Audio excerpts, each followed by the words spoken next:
I had written an article on the greenhouse effect. It was a year-end article. They wanted me to pick out the most important scientific event of 1988.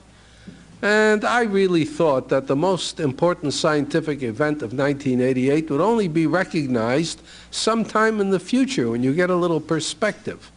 But I thought that the most interesting scientific event of 1988 was the way everyone started speaking about the greenhouse effect just because there was a hot summer and a drought, when I had been talking about the greenhouse effect for 20 years at least.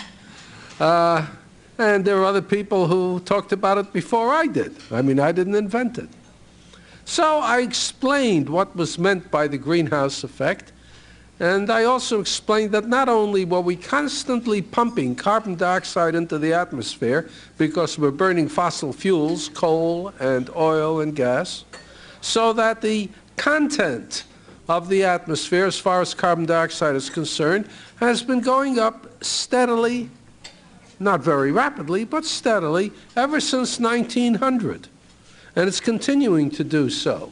The amount of carbon dioxide in the atmosphere now is 50% higher than it was in 1900.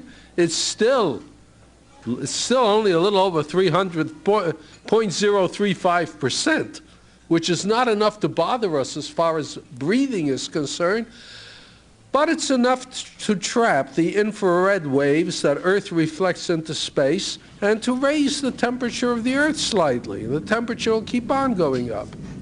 And not only are we piling in more and more carbon dioxide in the atmosphere, but we are chopping down the forests of the Earth at a great rate. And the forests themselves are the most efficient consumers of carbon dioxide that there are on Earth.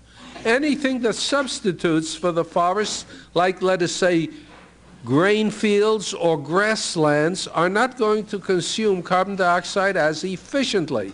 And if we replace them with desert, which is most likely, it won't absorb the carbon dioxide at all. So that, in a sense, we are contributing to the greenhouse effect in two ways.